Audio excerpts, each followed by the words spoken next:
kasus Nikita Mirzani, ya,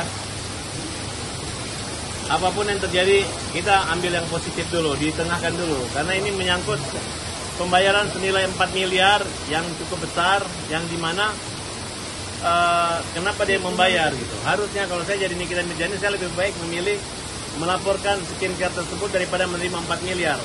Saran saya kembalikan aja uang itu, kemudian fight aja gitu. Dan pihak kepolisian nggak usah urus yang begini, karena ini menyangkut keperdataan. Ya, karena adanya permohonan pertemuan dan persetujuan, bukan maling atau menggelapkan seperti masih banyak perkara-perkara lainnya yang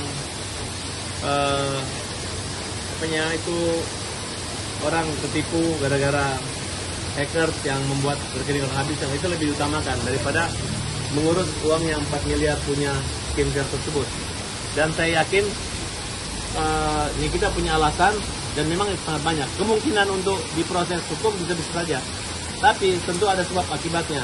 Kalau mau netralnya diselidiki lagi apakah benar skincare itu melanggar undang-undang, melanggar POM, adanya suntikan dan lain sebagainya. Nah, karena kalau saya lihat ini ngeri-ngeri sedap. Kalau tindak pidana kejahatan ekonomi mencari mata pencarian dengan cara-cara seperti ini, itu sangat akan merusak para tiktoker atau maupun youtuber.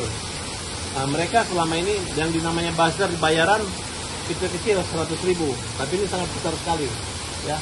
Karena saya pernah berhadapan semua dengan mereka, dan menurut saya kita ambil positif aja, berdua tidak bersalah, karena uang 4 miliar itu sedikit bagi Nikita Mirzani. Nikita cukup cepat gimana, Bang? Ya, berarti ada kemungkinan Nikita akan ditahan, akan diproses. Tapi menurut saya rasa kalau Nikita misalnya dalam keadaan hamil atau dalam keadaan ada jaminan cek atau uang atau ada barang yang disita, saya rasa polisi nggak perlu melakukan penahanan Nikita.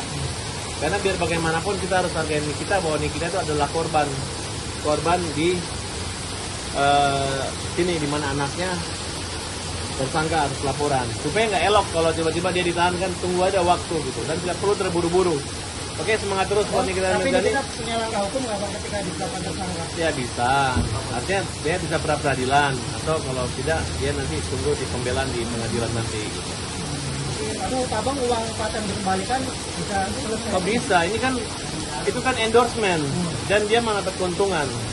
Karena dia membayar itu karena gara penjualannya yang dari 50M turun ke 5 miliar. Karena pengaruh komen atau review daripada kita. Tapi setelah itu kan naik lagi. Nah, jadi bagi saya uang senilai 4 miliar kecil. Kalau artis luar negeri bisa sampai triliunan. Harusnya Nikita dibayar bisa 20 miliar itu wajar. Makanya kalau ada yang bilang Nikita 4 miliar ada 20, tapi kita lihat lagi tergantung motif niatnya. Nah, kalau hanya percobaan pemerasan tidak, tapi kalau sudah terjadi ya boleh-boleh saja. Itu tapi Abang melihat kronologi kejadian hanya ada satu kalimat yang kurang. Harusnya ketika menerima ada surat pernyataan, tidak ada tekanan, kesadaran dan sepakat. Jadi itu tidak ada. Jadi polisi tidak bisa mengada-ada. Kalau ini abu-abu lah gitu, tergantung polisi. Kalau polisinya bijak, dia pasti bisa mengerti. Ya restoratif justice, solusi mediasi yang kita harapkan. Bang, tapi Abang melihat ada indikasi juga ini kita dijebak, Abang, artinya dijebak akhirnya terjerat. Oh enggak dijebak. Ini memang ada kok. Ini namanya simbiosis mutualisme. Cuman mungkin kelewatannya nih kita mungkin minta lagi atau minta nyampain ke yang lain atau apa kan gitu. Ibaratnya ini adalah pemerasan berantai lah gitu kita gitu. Tapi ini seperti waktu itu. Awalnya dari pemerasan santai dapat 4 miliar, akhirnya jadi berantai. Ya. Kalau itu Nikita, yang satu lagi apa?